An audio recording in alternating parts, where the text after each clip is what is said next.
കൊച്ചിയിൽ നടുറോഡിൽ കത്തിയുമായി യുവാവിന്റെ പരാക്രമം. നാട്ടുകാരുടെ പരാതിയെ തുടർന്നെത്തിയ പോലീസ് സംഘത്തിന് നേരെയും പ്രതികൾ തിരിഞ്ഞു. പോലീസ് വാഹനത്തിന്റെ ചില്ലുകൾ അടിച്ചു തകർത്തു. പാലാരിവട്ടം സംസ്കാര ജംഗ്ഷനിൽ രാത്രി 12:15 സംഭവത്തിൽ പാലാരിവട്ടം സ്വദേശി പ്രവീണിനെ അറസ്റ്റ് ചെയ്തു.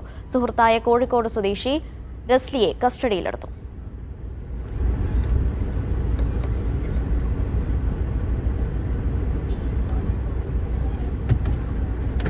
നിതിൻ സേവ്യറുണ്ട് വിവരങ്ങൾ നൽകാനായി. നിതിൻ, എന്താണ് ഇത്തരത്തിലൊരു പ്രകോപനത്തിന് കാരണം?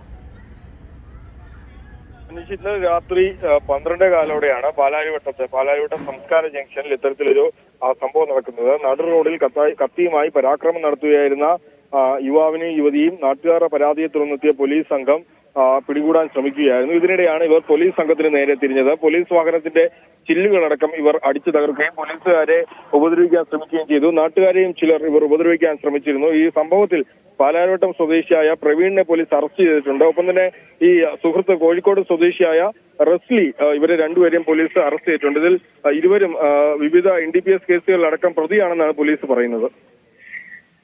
ശരി, നിതിൻ സേവ്യറാണ് വിവരങ്ങൾ നൽകിയത്.